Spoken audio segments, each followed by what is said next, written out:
안녕하세요. 마음으로 낳은 두 명의 자식을 두고 있는 60대 여자입니다. 인생 100년에 고락이 상반이라는 말 혹시 들어보신 적이 있나요? 사람의 삶에서 괴로움, 즐거움은 서로 반반이니 괴로운 일이 닥치더라도 즐거움이 찾아올 거라는 희망을 가지고 살라는 옛 속담입니다. 이른이란 나이를 바라보고 있는 저도 지금은 행복하게 잘 지내고 있지만 예전엔 참 죽을 만큼 힘들었던 날들이 많았는데요. 힘든 시간들의 끝에 얻게 된 저희 부부의 진짜 행복에 관한 이야기를 들려드리고 싶어 이렇게 사연을 써봅니다. 저의 어릴 적은 몹시도 가난했습니다. 작고 좁은 집에 네 식구가 옹기종기 모여 밥을 먹고 잠을 자고 그 집에서 네 식구가 함께 생활을 한다는 게 조금은 비좁게 느껴졌지만 그래도 온기를 느끼고 가족끼리 모여 있다는 그 안정감만으로도 충분히 행복하게 잘 지냈습니다. 가난하면 저절로 불행이 따른다고들 하지만 저희 집은 그렇지 않았어요. 어머니도 아버지도 절대 가난하단 이유로 앓는 소리를 하거나 불평 불만을 하지 않았고 그건 저와 남동생도 마찬가지였습니다. 돈이 없어 연탄 하나 제대로 뗄 수 없는 곳에 살았지만 저희 가족은 단 한 번도 웃음을 잃은 적이 없었어요. 가뭄에 콩나듯 아버지께서 갈색 봉투에 담긴 따끈따끈한 통닭 한 마리를 가지고 오시는 날엔 저희 남매 신이 나서 소리를 질렀죠. 우와, 통닭이다. 요은석들 많이 배고팠지? 자, 닭다리 하나는 우리 영숙이 거, 하나는 우리 영식이 거, 맛있게 먹거라. 항상 통닭을 사들고 오시면 아버지께선 닭다리 하나씩 저희 남매에게 뜯어서 손에 쥐어주셨고 저희가 먹는 모습을 흐뭇한 표정으로 지켜보셨습니다. 그리고 부모님께선 통닭에서 살점이 별로 붙어있지 않은 가슴살이나 날개 부분만 뜯어 드실 뿐이었죠. 그때는 그런 사소한 것조차 자식을 위한 헌신인 줄 모르고 남동생과 함께 정신없이 닭다리를 맛있게 뜯어 먹었던 기억만 납니다. 그렇게 사소한 것에서도 엄청난 행복을 느꼈던 저희 가족에게 불행이 닥친 건 제가 10살이 되던 해 겨울날이었어요. 태어나 병치레 한 번 한 적 없던 남동생이 벼랑간 심한 열감기를 앓게 됐고 어머니는 아픈 동생을 안고서 어찌할지 몰라 발만 동동 구르고 계셨습니다. 아이고, 영식아, 내 새끼 이렇게 열이 많이 나서 어떡하면 좋아. 영식아, 정신 좀 차려봐. 어? 영식아. 어머니께선 물수건으로 계속 남동생의 몸을 닦아주셨지만 동생은 계속해서 가쁜 숨을 내쉬며 힘들어할 뿐 나아지는 건 아무것도 없었습니다. 어린 나이에 찾아오는 고열의 열감기는 오랫동안 방치라면 청력을 잃거나 생명을 잃어버릴 수 있기에 빠르게 병원으로 데리고 가야 했지만 그럴 만한 형편도 되지 못했거니와 근처에 진료를 할 수 있을 만한 병원도 없었기 때문에 부모님은 남동생을 등에 업고서 사방팔방으로 뛰어다니기만 할 뿐이었어요. 결국 동생은 제대로 된 치료 한 번 받지 못한 채로 다음날 새벽 집에서 세상을 떠나고 말았습니다. 동생과의 이별은 돈이 없어도 가난해도 맛있는 음식을 먹지 못하고 옷을 변변찮게 입고 다녀도 행복하기만 했던 저희 집에 처음으로 찾아온 감당할 수 없을 정도로 커다란 불행이자 슬픔이었어요. 동생은 어른들의 도움으로 마을에서 장례를 치를 수 있었습니다. 어머니는 마을이 떠나갈 정도로 목 놓아 울었고 가까이 지냈던 마을 어른들도 어머니와 함께 눈물을 흘려주셨어요. 사랑하는 아들아, 다음 생에 태어나거든 못나고 가난한 부모 말고 넉넉한 부모 밑에서 태어나 행복만 누리다 가거라. 이 못난 애미도 곧 따라갈 테니까 거기서 꼭 기다리고 있어. 처음 보는 어머니의 통곡 소리에 저도 마음이 찢어질 듯 아려왔습니다. 동생이 세상을 떠난 모습을 봤을 땐 사실 믿기지 않았었는데 귓가에 통곡을 하는 소리가 들려오니 그제서야 실감이 나면서 미친 듯이 눈물이 흐르더군요. 그렇게 동생은 7살이란 나이에 호련히 세상과 작별을 하게 됐습니다. 동생이 저 멀리로 떠나버리고 저는 외동이 됐지만 부모님은 제게 변함없이 사랑을 안겨주셨어요. 내가 품은 자식을 떠나보내는 날카로운 칼로 마음이 갈기갈기 찢어지는 고통을 느끼셨을 텐데도 제가 받았을 충격과 상처를 더욱 걱정하셨죠. 우리 영숙이 장례 치르는 동안 많이 슬프고 놀랐을 텐데 엄마 아빠가 못 챙겨줘서 미안해. 이제 다 괜찮아. 괜찮을 거야, 아가. 장례 이후부터 부모님은 저를 우선시하셨고 절 더 안아주시고 보듬어 주셨지만 사실 저는 알고 있었습니다. 애써 웃으시는 부모님의 마음이 얼마나 타들어가고 있고 얼마나 찢어지고 있는지 말이죠. 항상 잠을 자기 위해 이불을 뒤집었으면 부모님께선 조용히 밖으로 나가 눈물을 흘리시곤 했고 저는 그런 부모님의 울음소리를 자장가 삼아 잠드는 게 일상이었어요. 처음엔 그 울음소리가 무척이나 구슬프고 가슴 아프게 들려왔지만 시간이 지나고 나니 그 눈물소리도 슬픔도 자연스럽게 무뎌지게 되더군요. 그렇게 시간이 흘러 국민학을 졸업하던 시기 저는 부모님께 중학교에 들어가지 않고 바로 공장에 들어가겠다는 이야기를 꺼냈습니다. 집안 형편도 여의치 않았을 뿐더러 중학교에 들어가게 되면 돈이 많이 나갈 거라는 걸 알고 있었기에 공장에 들어가 일을 하는 게 저로선 훨씬 나을 거라는 생각을 했기 때문이었죠. 어머니, 아버지, 저 학교 안 가고 공장에서 일하면서 돈 벌래요. 무슨 소리 하는 거야, 영수가. 그래도 학교는 가야지. 네가 공장에 들어가서 뭘 할 수 있다고. 괜찮아요. 중학교 들어가면 돈 많이 들어가잖아요. 같은 반이었던 친구가 그러는데 친구 언니도 국민학교만 졸업하고 공장에 들어가서 돈 벌었대요. 저도 그러고 싶어요. 영수가 혹시 집안 형편 때문에 그러는 거라면 그런 건 네가 신경 안 써도 돼. 제가 조금이라도 돈을 벌어서 집에 보탠다면 그래도 지금보단 형편이 나아지지 않을까 싶어서 그래요. 공부보단 돈을 벌어서 조금이라도 도움이 되고 싶어요. 그렇게 하게 해주세요. 저의 의견을 확실하게 밝히니 부모님께선 제게 눈물을 흘리며 미안하다는 말씀을 하셨습니다. 조금이라도 넉넉한 형편이었다면 이런 결정을 내릴 일도 없었을 거고 또 돈 걱정을 하지 않아도 됐을 텐데 부모가 되어 자식을 고생시키는 것 같다는 말에 저는 그저 괜찮다는 이야기를 할 뿐이었죠. 그렇게 국민학교를 졸업하고 저는 집으로부터 조금 떨어져 있는 미신 공장으로 취업을 하게 되었어요. 아무래도 집에서 떨어져 있는 곳이었기 때문에 통근이 어려워 기숙사 생활을 하게 됐고 그곳에서 제 또래 친구들을 만나게 됐습니다. 제법 저와 비슷한 상황에 처한 친구들이 많다는 걸 공장에 와서 깨닫게 됐어요. 이곳에 들어와 만난 친구들과는 굉장히 사이좋게 지냈고 가끔은 기숙사에 모여 과자나 아이스크림 같은 간식을 사 먹으며 도란도란 수다를 떨며 그날의 피로를 떨쳐버리곤 했습니다. 너흰 나중에 돈 많이 벌어서 뭐 하고 싶니? 아, 난 나중에라도 학교에 꼭 한번 가보고 싶어. 집에 돈이 없어서 돈을 벌러 공장에 들어온 거거든. 언젠가 여유가 생기면 다시 한번 배워보고 싶다는 생각이 들어. 학업을 포기하고 가난에서 조금이라도 벗어나기 위해 이곳을 찾은 많은 사람들. 저는 이 작고 소박한 꿈을 가진 친구들과 함께 어울려 지내는 시간을 소중히 여겼습니다. 저 또한 이 사람들과 같은 목표를 가지고 있었거든요. 공장에서 일을 하는 건 솔직히 말하면 어렵고 힘들었고 가끔은 집에 돌아가고 싶다라는 생각이 들 정도로 지쳤지만 돈 하나만 보고 열심히 달렸고 버텼습니다. 제가 돈을 벌기 시작하면서 아버지께서도 운 좋게 동네 어른을 통해 공장에 일자리를 얻게 됐다는 소식을 들을 수 있었습니다. 그렇게 저도 아버지께서도 서로의 자리에서 돈을 벌기 시작하면서 저희 가족을 지독하게도 따라다녔던 가난에서 아주 조금씩 벗어날 수 있었어요. 그리고 저는 20살이 되던 해 공장에서 만난 친구와 함께 새로운 일을 시작했습니다. 그건 바로 버스 안내양이라는 일이었어요. 자, 더 타실 분 없으시죠? 오라이, 오라이.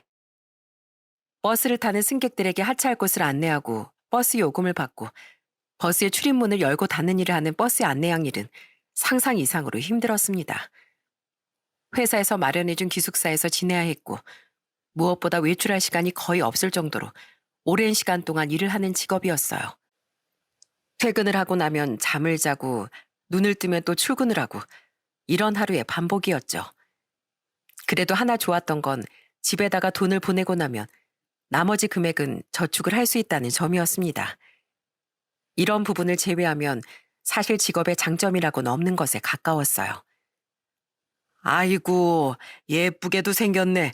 나이가 몇 살이야? 우리 아들이 올해 40인데 너무 예뻐서 확 며느리 삼아버리고 싶네. 짓궂은 남자 손님들의 이런 말들을 일상처럼 받아들여야 했고 꽉 찬 만원버스에서 의도적으로 몸을 스치는 일들도 굉장히 비일비재했습니다. 이런 부분들로 불쾌함을 표출하면 되려 제가 곤란해지는 일이 많았기에 화를 내지도 못하고 꾹 참아야 했죠. 그러던 어느 날 여느 때와 같이 일을 하고 있는데 승객이 많은 버스 안에서 갑자기 어떤 할아버지가 소리를 꽥 지르시는 겁니다. 여기 안내양 아가씨가 내 지갑을 훔쳐갔어. 어르신, 무슨 말씀하시는 거예요? 제가 어르신 지갑을 왜 훔쳐요? 내가 똑똑히 봤어. 아가씨가 내 주머니 안으로 손 넣는 거. 이렇게 사람이 많은 곳에서 그렇게 슬쩍하면 내가 모를 줄 알았어? 젊은 사람이 그렇게 손버릇이 나빠서 어떡해. 그러니까 이런 일이나 하고 앉아있지. 전 어르신 지갑에 손댄 적 없어요. 버스 안은 그야말로 난장판이 됐습니다. 졸지에 저는 지갑 도둑으로 몰리게 됐고 어떤 승객들은 그렇게 결백하며 옷 전체를 다 뒤져서 결백함을 증명하라는 둥 되도 않는 소리를 하기도 했어요. 사람이 그렇게 궁지에 몰리니 정신이 나가버릴 것 같더군요. 그때였습니다.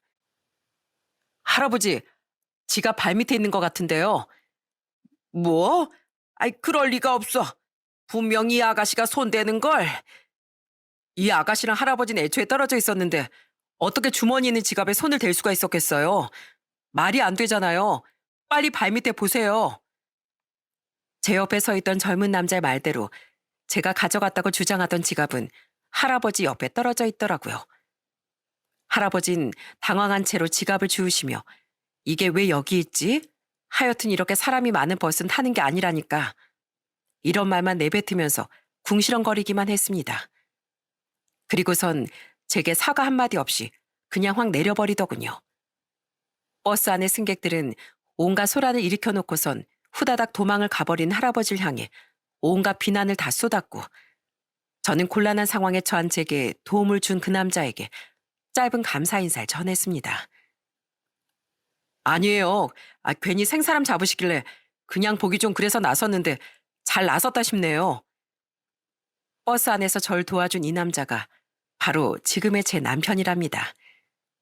아무튼 남편 덕에 일이 잘 마무리되긴 했지만 결론적으로 저는 버스 안내양 일을 그만둬야만 했어요. 사람이 많은 차량 안에서 손님과 언쟁을 한 거, 소란을 피운 것이 문제가 됐기 때문이었죠. 차라리 잘 됐다 싶더라고요.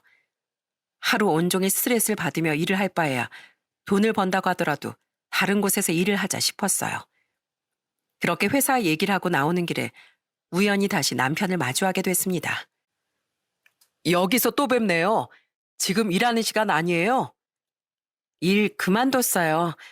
어제 버스에서 있었던 일 때문에 나가라고 하더라고요. 승객들 앞에서 소란 피웠다고. 아유, 잘 됐네요. 굳이 그런 취급받으면서까지 일할 필요 있어요? 세상에 다른 일도 많은데 더 좋은 직장 구하면 되죠. 중학교도 안 나온 절 써주는 곳은 없을 거예요. 기껏해야 제가 할 수 있는 건 공장 일이나 식모뿐인걸요. 이렇게 된 거 남의 집에 들어가 그릇이나 닦아야 하나 생각 중이에요. 남편은 저의 말을 듣자마자 살짝 놀란 기색을 보였습니다. 처음 보는 사람에게 별소리를 다 한다 싶어 저는 황급히 말을 끊고 돌아서려고 했어요. 그래도 덕분에 험한 꼴 안 보이고 깔끔하게 잘 마무리할 수 있었어요. 정말 감사합니다. 그럼 전 이만 가볼게요. 저기 잠시만요. 할 수 있는 일이 공장에서 일하는 거랑 남의 집에서 일하는 것밖에 없다고 했죠? 네? 아, 그렇죠. 기껏 해봐야 버스 안내양 하는 것 정도고요. 그럼 혹시 책방에서 일해볼 생각은 없어요? 책방이요? 아니, 그것보다 처음 보는 절 어떻게 믿고 일해보겠냐는 소리를 해요? 저 책방 운영하는 사람이거든요. 그리고 사람 한눈에 보면 딱 알지. 누가 봐도 나 성실해요 하고 얼굴에 적혀 있는데 어떻게 모를 수가 있겠어요? 관심 있으면 따라와요. 솔직히 조금 이상한 사람은 아닐까 싶었습니다.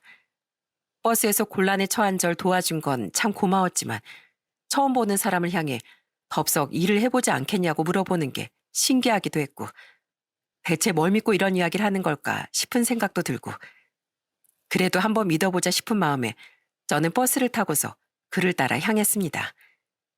한참을 달리고 달려 도착한 곳은 동네 하나쯤 있을 법한 조그만 책방이었어요. 오, 진짜 책방이네요. 그쪽이 사장님이에요? 원래 주인은 저희 할아버지신데 돌아가시기 전에 저한테 물려주고 가셨어요. 한평생 운영하시는 곳이라 돌아가시고 나면 제가 운영을 좀 해줬으면 좋겠다고 하시더라고요. 그래서 그 말을 받들어 할아버지가 돌아가신 작년부터 제가 하고 있어요. 아, 어쩐지 가게 옛날 냄새가 조금 배어 있네요. 그런데 가게가 워낙 작아서 직원을 둘 필요도 없을 것 같은데? 직원을 둘 필요가 없다뇨. 종종 책 정리도 해줘야 되고, 책 계산도 해야 되고, 가끔 책방 청소도 해줘야 되고, 할 게 얼마나 많은데요. 그래서 일해볼 생각 있어요? 할 마음만 있다면야 급여는 얼마든지 넉넉하게 챙겨드릴 수 있는데. 저는 책방을 이리저리 둘러보며 고민을 하다 일을 한번 해보기로 마음을 먹었습니다. 둘러보니 이상한 곳은 아닌 것 같고 이 정도 일이라면 공장에서 일을 하거나 남의 집에 들어가 살림을 하는 것보단 나을 것 같았거든요. 버스 회사는 집과 조금 떨어져 있었지만 다행히 남편의 책방과 집은 가까운 거리에 있었기에 굳이 방을 구할 필요도 없어 좋았습니다. 남편의 책방에서 일을 시작하게 되면서 남편에 대해 많은 것들을 알게 되니 저절로 마음이 이끌리게 되더라고요. 한 가지 확실한 건 제가 살면서 마주한 남자들 중 아버지 다음으로 성실하고 다정하며 배려심이 깊은 사람이라는 것이었어요. 그런 부분들을 보고서 자연스럽게 저희 두 사람은 좋은 감정으로 만나기 시작했고 5년 정도가 지난 후 결혼하자는 이야기가 나오게 됐습니다. 저희 집에선 건실하고 성격 좋은 남편을 마음에 들어 했지만 시댁은 조금 다른 입장이었죠. 아무래도 학력에 대한 문제가 있기도 했고 가정 형편도 남편의 집안에 비해선 썩 넉넉한 편이 아니었기에 절 탐탁치 않게 여기는 듯 보였죠. 하지만 전 그런 부분들에 기죽지 않고 시부와 시모를 보며 이렇게 이야기했습니다. 어머님, 아버님, 제가 살아온 환경은 비록 이렇지만 누구보다 정말 열심히 살아왔다고 말할 수 있어요. 결혼하고 나서도 정말 열심히 살 거고 부끄럽지 않은 아내 며느리 될 거니까 너무 걱정하지 말아주셨으면 좋겠어요. 아유, 누가 그런 걱정을 했다고 그러니. 우리는 아무것도 걱정한 적 없다. 그리고 결혼할 거면 해라. 피 끓는 청춘 남녀가 서로 좋다고 하면 뭐 결혼해야지. 너희 좋을 대로 해라. 제가 그렇게 이야기를 하니 시모는 당황하며 걱정을 한 적이 없다고 저희 좋을 대로 하라며 이야기를 하더라고요. 남편은 결혼식을 올리고 싶어 했지만 결혼식 비용이 한두 푼 드는 것도 아니고 여러모로 많은 부분에서 부담이 될 수 있었기에 저희는 그냥 조용히 혼인신고를 하고서 부부의 연을 맺게 됐습니다. 결혼을 하고 나서 가장 먼저 찾아온 문제는 바로 아이에 대한 문제였어요.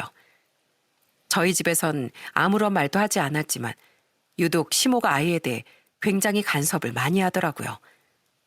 간간히 시댁에 들러 인사를 드리면 가장 먼저 아이 소식은 없니? 라는 말을 가장 먼저 듣곤 했습니다.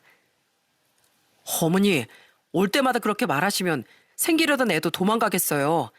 제발 그만 좀 물어보세요. 그 문제는 저희가 알아서 할게요. 예, 내가 뭐 괜히 말하는 줄 아니? 여잔 한 살이라도 젊었을 때 애를 가져야 하는 거야. 그래야 나중에도 애가 쉽게 쉽게 잘 들어서고 많이 낳지. 아들이든 딸이든 상관없다만 아들이면 더 좋고. 그래서 준비는 하고 있는 거지? 네, 어머님. 저희도 노력은 하고 있는데 마음처럼 쉽게 찾아와 주질 않네요. 나중에 좋은 소식 있음 어머니께 제일 먼저 알려드릴게요.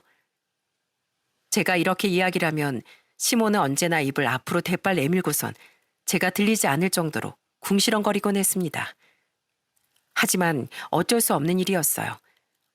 아이라는 게 내가 가지고 싶다고 해서 가질 수 있는 것이 아니니 이런 식으로 이야기를 하는 게 저로서는 최선이었죠. 그리고 그로부터 정확히 6개월이 지난 후 저희 부부에겐 아기 천사가 찾아와 줬습니다.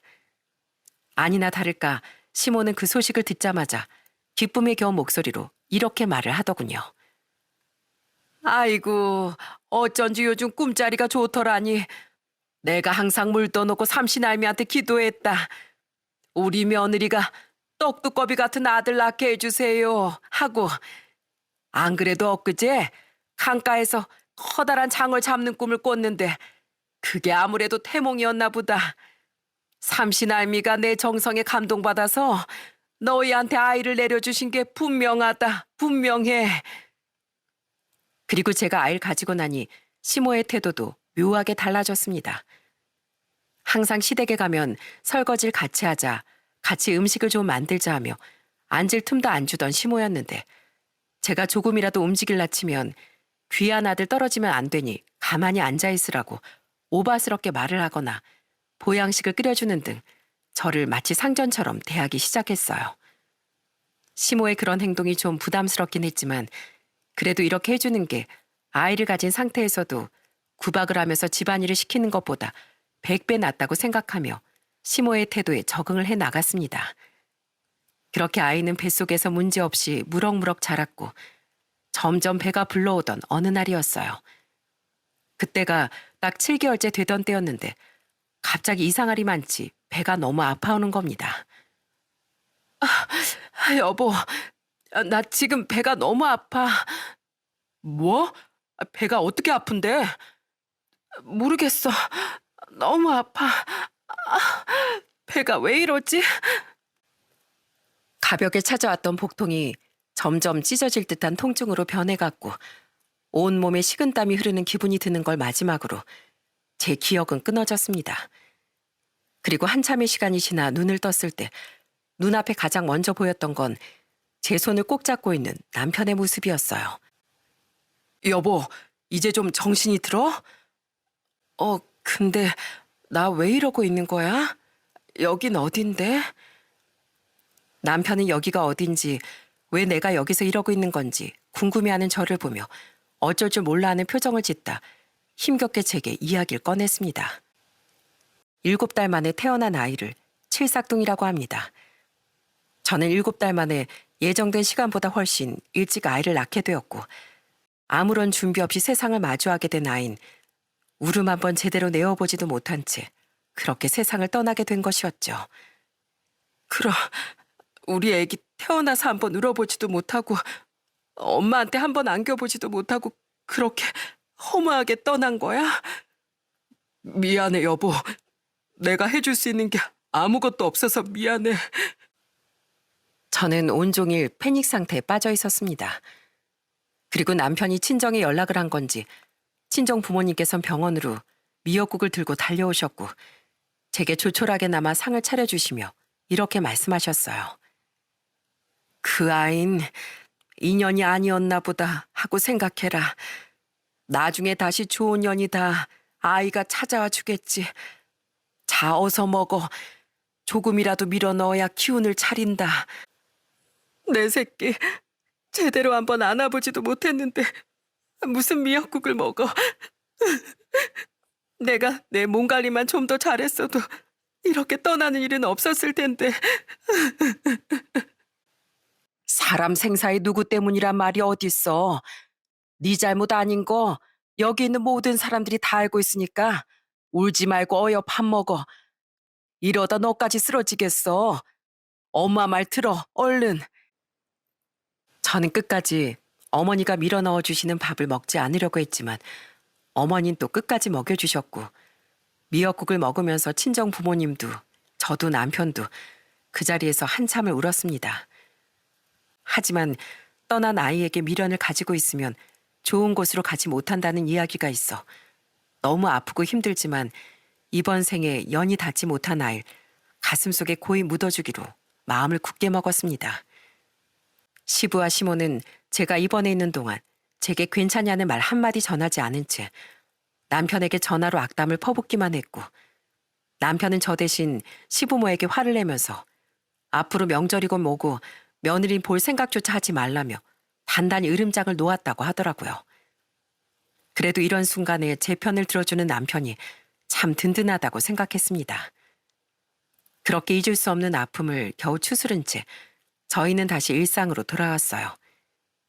아무렇지 않게 책방을 열고 찾아오는 손님들을 웃으면서 맞이하고, 저희 부부의 인생을 바꿔놓은 그 아이들을 만나게 된 건 그로부터 5년이 지난 어느 날이었습니다. 하늘에 구멍이 뚫렸나? 무슨 놈의 비가 이렇게 많이 내린담? 그러게, 이번 장마가 이렇게 독할 줄은 몰랐네. 천둥 번개, 어젠 역각에 전기까지 다 나갔다나 봐. 그의 장마는 참으로 독했습니다.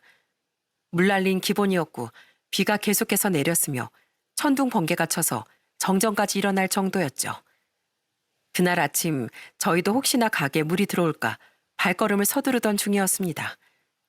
그런데 가게 근처로 가니 우산도 우비도 아무것도 없이 맨몸으로 비바람을 맞고 있는 어린아이들이 보이는 겁니다. 저와 남편은 그 모습을 보고 정말 깜짝 놀라 한 걸음에 달려가 아이들에게 우산을 씌워줬습니다. 얘들아, 이렇게 비가 많이 오는데 우산도 없이 여기서 뭐 하고 있어? 먹을 걸 사야 하는데 슈퍼에 문을 닫아서. 아이들은 우산도 없이 먹을 걸 사러 나왔다가 슈퍼가 문을 닫아버리는 바람에 어쩔 줄 몰라 하며 계속 맴돌고 있었던 것이었어요. 슈퍼가 문을 닫았으면 나중에 다시 오면 되잖아. 그리고 이렇게 비가 내리면 저기 가림막 밑에서라도 비를 피하고 있어야지. 이렇게 비를 다 맞고 있으면 감기 걸리지. 일단 계속 비를 맞게 할 수는 없는 노릇이었기에 저와 남편은 아이들을 데리고 가게 안으로 들어갔습니다. 다행히 가게 안으론 물이 들어오지 않아 남편은 겨울에 쓰려고 넣어놓았던 난로를 꺼내 아이들 앞으로 가져와 젖은 옷과 몸이 마를 수 있도록 해줬고, 저는 창고 안에 있는 냉장고에서 빵과 우유를 꺼내 아이들의 손에 하나씩 쥐어줬어요. 우선 몸부터 말리고 뭐라도 좀 먹자. 많이 배고플 텐데 얼른 먹어. 정말 먹어도 되는 거예요? 얼마든지 먹고 모자라면 이야기해. 냉장고 안에 많이 있으니까. 아이들은 말이 떨어지기 무섭게 빵과 우유를 개눈 감추듯 먹어치웠습니다. 세상에 얼마나 빨리 먹던지 체하진 않을까 걱정이 될 정도였어요. 그리고 시간이 지나 아이들이 조금 안정을 찾은 것 같은 느낌이 들어 저와 남편은 아이들에게 궁금한 부분들을 조심스럽게 물어봤습니다. 너희는 이름이 뭐니? 몇 살이야? 제 이름은 강보영이고요. 동생 이름은 강호영이에요. 저는 10살, 동생은 7살이요. 10살? 아유, 그런데 되게 의젓하네. 아줌만 한 12살 정도는 되는 줄 알았어. 10살밖에 안 됐는데 동생을 이렇게 데리고 다니고 먹을 것도 사러 나오고 기특하네. 그럼 집은 어딘데? 집은 저 위에 계단 올라가면 나오는 주택가 초록 지붕집이에요. 그렇구나. 그럼 부모님은 어디 계셔? 저희 엄마는 편찮으셔서 집에 누워 계세요. 엄마 말로는 엄마가 위암에 걸리셨대요. 그래서 작년부터 쭉 집에서 누워 계시고, 아빠는 엄마 치료비를 조금이라도 더 버시려고 지방에 내려가서 공사일을 하고 계세요. 가끔 시간이 될 때 집으로 올라오시고, 가끔 이웃집 아주머니께서 집에 들르셔서 저희를 돌봐주고 계세요. 아이고, 저런. 어머니가 위암을 앓고 계시는구나. 그러면 지금으로선 아버지 혼자 생활비를 벌어다 주고 계신 거네. 네, 맞아요. 아버지께서 달달이 월급을 가져다 주고 계세요. 하지만 대부분은 월세랑 엄마 치료비 약값으로 다 나가고 있어요. 그래서 가끔 이웃집 아주머니께 돈을 빌려서 슈퍼에서 먹을 걸 간단하게 사서 먹어요. 오늘도 그런 날이었고요. 담담하게 얘기를 이어가는 보영이의 말에 마음 한구석이 시큰거렸습니다. 이야기만 들어봐도 넉넉하고 여유로운 형편은 아닌 듯 보였어요. 게다가 보영의 남동생인 호영인 남들보다 발달의 속도가 조금은 느리다고 하더라고요. 호영인 자폐를 가지고 있어요. 그래서 다른 친구들보다는 발달 속도가 굉장히 느린 편이래요. 7살이 됐는데도 아직 할 줄 아는 말이 엄마, 아빠, 누나 이것밖에 없어요. 제대로 된 의사 표현을 못해서 호영이 옆에는 항상 제가 있어야 해요. 아이고, 그렇구나. 자폐라니 많이 힘들겠네. 아빤 일을 하고 계시고 또 엄만 편찮으시니까 누나인 제가 동생을 돌봐야죠. 전 그래도 동생보다 2살이나 더 많으니까요. 10살짜리 아이의 입에서 나온 대답이라곤 생각할 수 없을 만큼 보영이의 대답은 의젓했습니다. 괜히 어른인 저희가 부끄러워질 정도로 말이죠. 어린 두 남매 이야기를 듣고서 저희는 속으로 뭔가 도움을 줄 수 있는 게 없을까 생각했습니다. 저희 또한 그렇게 넉넉한 형편은 아니었지만 적어도 이틀 동안 아무것도 먹지 못할 정도로 형편이 어려운 건 아니었기에 저희 선에서 도움을 줄 수 있는 법에 대해 골똘히 생각을 하다 아이들에게 조심스럽게 이야기를 꺼냈습니다. 보영아, 보영이만 괜찮다면 아저씨랑 아줌만 보영이 집에 조금이라도 도움을 주고 싶은데 보영이는 어떻게 생각해? 어머님 편찮으셔서 집에 누워 계시고 아버지도 지방으로 일을 하러 가셨고 돈도 다 떨어지고 먹을 게 부족하면 이웃집 아주머니께 돈을 빌려서 슈퍼에서 음식을 사기도 하고 한다는 거잖아. 그렇지? 아직 너희도 많이 어리고 이 모든 것들을 감당하기엔 버거울 것 같아서 아줌마랑 아저씨가 조금이나마 도움을 주려고 하는데 보영이는 어떻게 생각해? 네? 아니에요. 도와주지 않으셔도 돼요. 말씀해 주신 것만으로도 감사해요, 아주머니. 보영인 처음 보는 아줌마랑 아저씨한테 이렇게 속마음을 모두 털어놓고 이야기해 줬잖아. 어린 나이에도 동생을 돌봐야겠다고 말하는 보영이가 너무 기특해서 그래. 어, 이제 비가 슬슬 그친다. 집에서 걱정하실 텐데 이만 집으로 돌아갈까? 이야기를 나누다 보니 어느새 세차게 내리던 빗줄긴 거짓말처럼 뚝 그쳐 있었어요. 그리고 마침 슈퍼도 문을 열었길래 저는 곧장 달려가 작은 쌀과 물, 그리고 반찬으로 만들어 먹을 수 있는 것들을 간단하게 산 뒤 보영이의 손을 잡고 아이들의 집으로 향했습니다. 아이들은 대문을 열고 들어간 다음 저희에게 들어오라고 손짓했고 조심스럽게 집 안으로 들어가니 확실히 공기부터가 열악하다는 것이 체감이 되더군요. 그리고 방 안에서 여자의 목소리가 들렸습니다. 누구세요? 엄마 미안해. 우리가 너무 늦었지? 아까 갑자기 비도 많이 내리고 슈퍼문도 닫혀 있어서 책방에 잠깐 비를 피한다고 잠깐 들어가 있었어. 여기 아주머니랑 아저씨께서 우리 비 피할 수 있도록 공간도 내어주시고 우리 옷이랑 머리가 다 젖어서 난로로 말릴 수 있도록 해주셨어. 그리고 여기 이렇게 먹을 것도 사다 주셨고. 세상에 죄송합니다.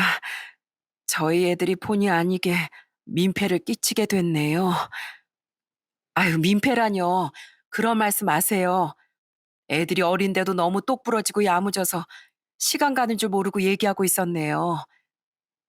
오늘은 이상하게 많이 늦어서 걱정하고 있었는데 제가 몸이 이래서 나가서 찾아보지도 못하고 아유, 이게 무슨 정말 죄송해요. 아니에요. 그리고 여기 쌀이랑 물이랑 먹을 만한 것들 좀 사왔어요. 암투병 중이시라고 들어서 최대한 드시는데 자극 안 갈 만한 걸로 골라서 사봤는데 괜찮을지 모르겠어요. 정말 감사합니다. 그런데 제가 지금 돈이 없는데 돈 받으려고 사온 게 아니라 끼니 거르지 마시고 뭐든지 잘 챙겨 드시라고 사온 거예요. 암이라는 병은 치료도 중요하지만 무엇보다 잘 먹고 면역력 잘 기르는 게 제일 중요한 거라고 하더라고요. 엄마가 건강해야 아이들도 밝게 자라죠. 감사합니다. 이 은혜를 어떻게... 저희는 이 밑에서 책방하고 있어서 가끔 시간 날 때마다 종종 찾아뵐게요. 꼭 밥 잘 챙겨 드셔야 해요.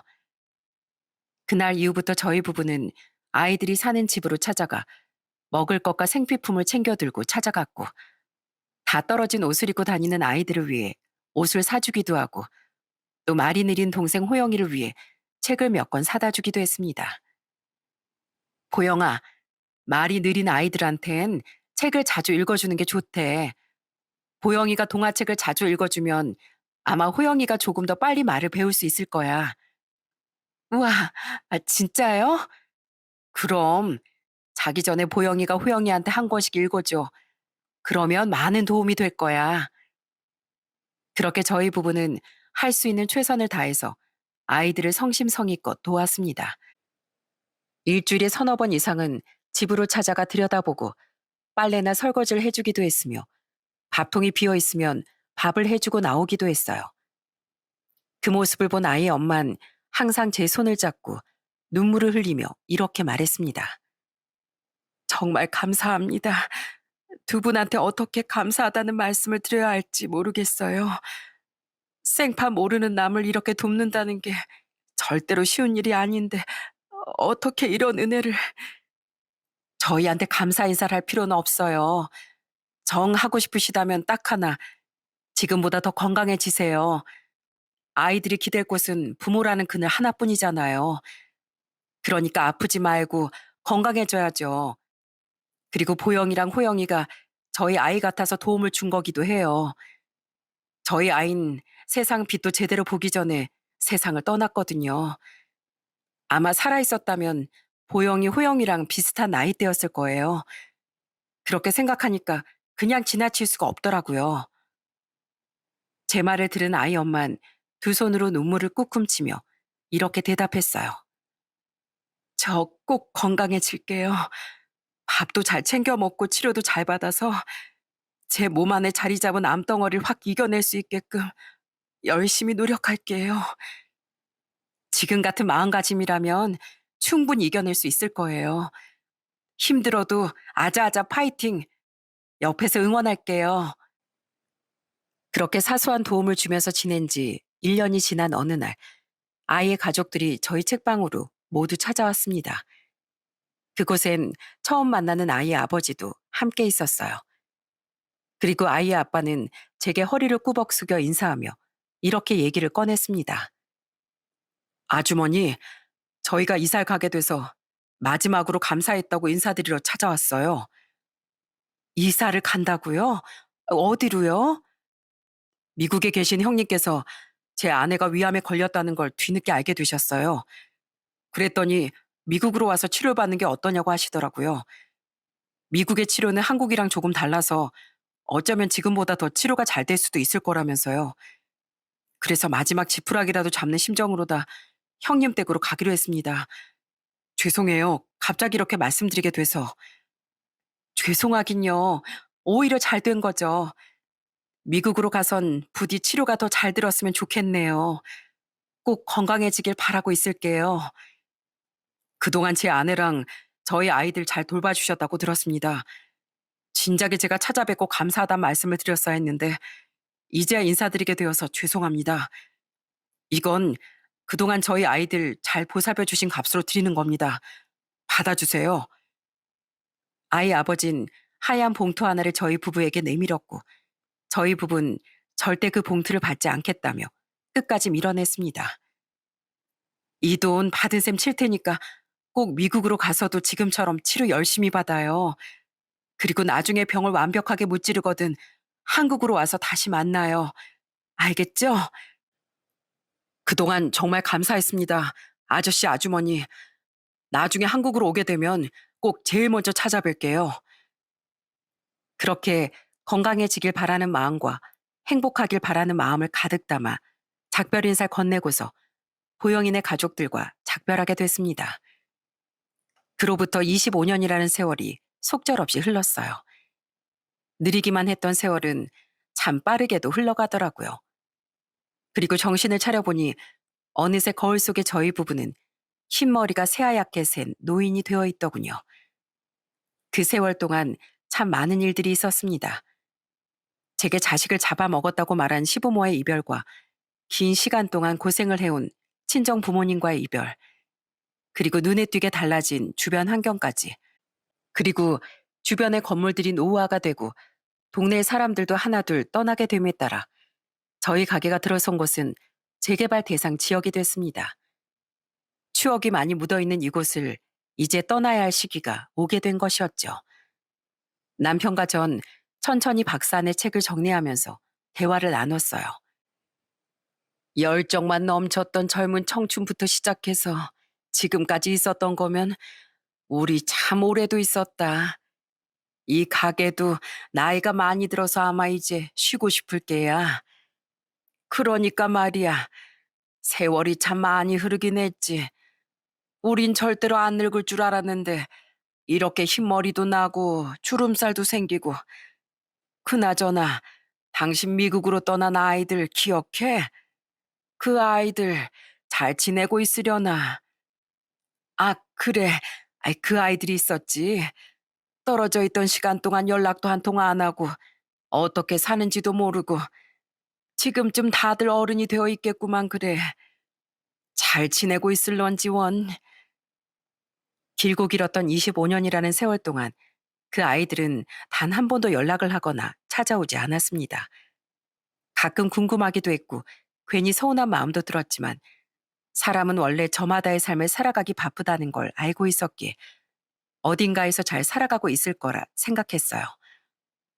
오래도록 운영한 책방과 이별을 준비하며 하나둘씩 짐을 정리하고 있던 그 순간 책방 안으로 한 여자 손님이 마스크를 쓴 채 가게 안으로 들어왔습니다. 아이고, 미안해서 어떡하죠, 손님? 어제 날짜로 저희 책방은 영업이 끝났습니다. 어딘가 익숙하면서도 묘하게 낯선 느낌을 풍기고 있던 그 여자 손님은 저의 목소리를 듣고 제 얼굴을 빤히 쳐다보더니 화색을 띠며 이렇게 소리쳤어요. 아주머니, 아저씨, 여전히 이곳에 계셨네요. 저 누군지 모르시겠어요? 응, 아유, 미안해요. 마스크를 쓰고 있어서 잘 모르겠는데. 제 말에 손님은 한바탕 웃더니 이내 마스크를 쭉 내렸습니다. 저는 그 얼굴을 보자마자 너무 놀라 입을 다물 수가 없었어요.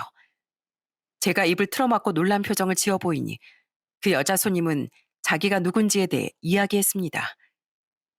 저 보영이에요. 아저씨 아주머니께서 많은 도움을 주셨던 보영이요. 제가 너무 늦게 찾아온 건 아닐까 걱정했었는데 두 분 다 이렇게 건강하게 계셔서 다행이에요. 두 분 다 저 기억하세요? 가게 문을 열고 들어온 밝은 표정의 여자는 바로 저희가 돌봤었던 큰아이 보영이었어요. 눈만 봤을 땐 전혀 몰라봤는데 마스크를 벗고 나니 어릴 적 얼굴이 남아있어 단번에 알아볼 수 있었어요. 너무 반가운 마음에 저도 모르게 눈물까지 터져나오고 말았답니다. 세상에, 보영아, 아이, 우리가 널 어떻게 잊어먹겠어? 당연히 기억하고 있었지. 아휴, 이게 대체 얼마만이야? 너무 늦게 왔죠. 죄송해요. 저희는 한참 동안 서로를 끌어안고 반가움을 나누다 자리에 앉아 그동안의 이야기를 풀어나가기 시작했습니다. 보영의 어머니는 처음에는 많이 힘들었지만 미국에서 암 치료를 성공적으로 마무리 짓고 완치 판정을 받아 재발 없이 가족들과 건강하게 잘 지내고 있다고 하더라고요. 그리고 그곳에서 직장을 구해 정착을 했다고 했습니다. 그 어떤 소식보다도 정말 가슴 벅차고 기쁜 소식이었어요. 그럼 호영이는 어떻게 지내고 있어? 호영인 컴퓨터를 다루는데 두각을 보여서 미국에서 재택근무를 하고 있어요. 미국은 자폐아를 위한 시스템이 잘 되어 있어서 크게 걱정을 안 해도 되더라고요. 아이고, 그렇구나. 잘 됐다, 잘 됐어. 그럼 너는 아예 한국으로 돌아온 거야? 아니면 일이 있어서 잠시 내려온 거야? 제가 이번에 한국 지사로 발령이 났어요. 더 정확히 말하면 제가 스스로 지원을 하게 됐죠. 미국물 오래 먹다 보니 고향이 정말 그립더라고요. 아주머니 아저씨도 너무 보고 싶었고요. 그래서 아예 여기로 돌아온 거예요. 그런데 책방을 정리하신다고요? 왜요? 혹시 두 분 어디 편찮으신 거예요? 어머, 그래? 아이고, 우리 보영이 출세했네.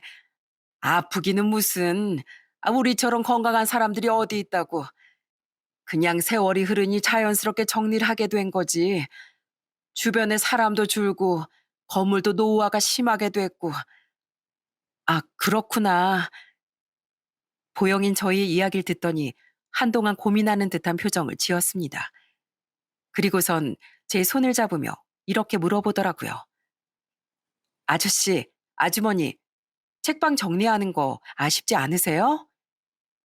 어? 아유, 아쉽기야 하지. 아무래도 우리의 평생이 녹아있는 곳이니까. 그래도 어쩌겠어. 나가라고 하면 나가는 게 맞는 게지. 제가 이렇게 대답을 하니 보영이가 환히 웃으며 말했습니다. 그럼 두 분 지금처럼 계속 책방 문제 없이 운영할 수 있게 제가 가게 하나 마련해 드릴게요. 사실 두 분에게 받은 은혜를 꼭 갚고 싶어서 찾아왔어요. 아유, 얘가 무슨 소리를 하는 거야? 세월이 많이 흘렀어도 우리 안 잊어먹고 이렇게 인사하러 찾아와 준 것만으로도 고마운데 말은 고맙지만 너한테 신세를 질 수는 없다. 마음만 받으마. 고마워. 아주머니 아저씨는 저희 가족에게 이보다 더 큰 도움을 주셨어요. 아마 두 분이 따뜻한 손길을 건네주지 않으셨다면 저희 가족은 어쩌면 더 힘들게 살았을지도 몰라요. 그때는 급하게 미국으로 가버리는 바람에 제대로 은혜도 못 갚았지만 이젠 저도 성인이고 그럴 능력이 되니까 뭐든지 다 제가 할 수 있는 만큼 해드리고 싶어요. 제 마음 꼭 받아주세요. 그 마음이 너무나 따뜻하게 받아들여졌습니다. 저희 입장에선 세월이 그렇게 많이 흘러도 잊지 않고 찾아와 준 거, 그리고 가족들이 지금 행복하게 살고 있다는 것 자체로 너무 감사하기만 한데 저희 부부를 위해 책방까지 차려주겠다니 세상에 이런 아이가 또 있을까 싶었어요. 보영인 끝까지 저희에게 새로 가게를 차릴 것을 제안했고 저희는 마음만 받겠다며 거절을 하다가 결국 그 제안을 받아들이게 됐습니다. 물론 웅장하고 비싼 건물은 아니었지만 아담하더라도 저와 남편에겐 그 어떤 책방보다 크고 좋았어요. 책방 인테리어부터 시작해서 새로운 책을 구매하는 비용까지 모두 보영이의 도움을 안 받은 게 없었습니다. 책방은 확실히 초등학교와 중학교 근처에 있는 곳이어서 그런지 아이들이 많이 찾아왔어요. 저마다 책을 보면서 즐거워하기도 하고 이 책을 사고 싶은데 돈이 없어서 못 사겠다며 아쉬운 표정으로 책을 내려놓고 가는 친구들도 있었어요. 그래서 저와 남편은 엄청 많은 고민 끝에 이런 결정을 내렸습니다. 우리 책방으로 찾아와 주는 아이들이 좀 더 편하게 책을 볼 수 있게끔 해주는 건 어떨까? 이를테면 책을 무상으로 대여해 준다든지 하는 방법으로 말이야. 요즘 인터넷 기사를 보니까 밥 한 끼 제대로 챙겨 먹지도 못할 정도로 어려운 환경에 처해 있는 어린 친구들이 많다고 하더라고. 혹시나 이 주변에도 그런 친구들이 있을지 모르는 일이고 실제로 책을 살 돈이 없어서 발걸음을 돌리는 아이들도 덜어 있었으니 그렇게 해주면 좋을 것 같은데. 맞아. 나도 당신이랑 같은 생각을 했어. 그러면 애들도 부담 없이 책을 편하게 볼 수 있겠지. 저희가 이런 결정을 하게 된 건 막 자라나는 아이들이 꿈을 더 키울 수 있게끔 도와주고 싶었던 것도 있었지만 보영이에게 받은 사랑을 많은 사람들에게 돌려주고 싶어서이기도 했습니다. 그리고 다음 날부터 저희 책방을 찾아와주는 학생들에게 도서 대여를 해주니 아이들의 얼굴에 웃음꽃이 아주 활짝 피더라고요. 기분이 얼마나 좋던지요. 작별한 지 25년 만에 다시 만나게 된 보영인 저희에게 이렇게 큰 선물을 안겨줬습니다.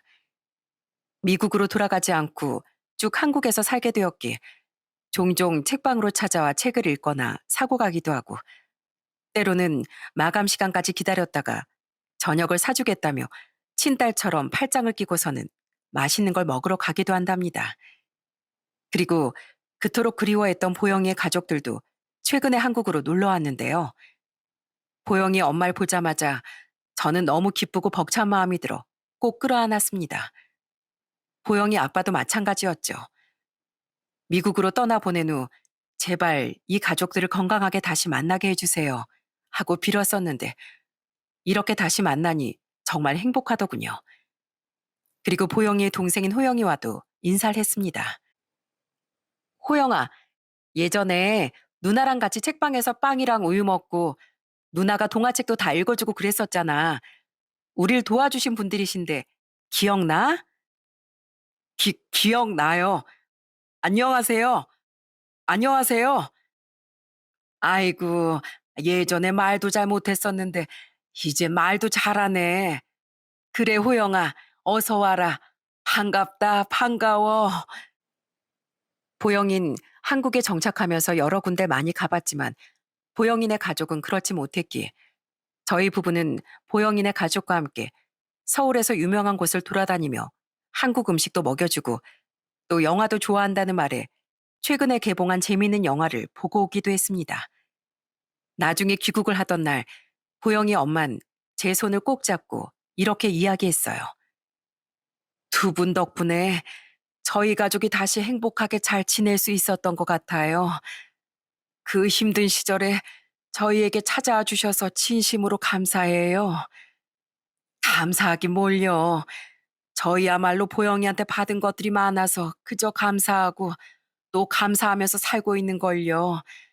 앞으로도 계속 건강해야 돼요. 아프지 말고. 그리고 여기 제 휴대폰 번호예요. 종종 문자도 하고 전화도 하고 안부도 주고받으면서 지내자고요. 사람과 사람 사이의 관계라는 게 참 기묘하죠. 우연히 마주한 아이들이 이렇게 훌쩍 자라 저희 부부 앞에 다시 나타날 거라고 누가 생각이나 했을까요? 자식이 없는 저희 부부는 이렇게 두 아이들을 제 자식처럼 대하면서 잘 살아가고 있습니다.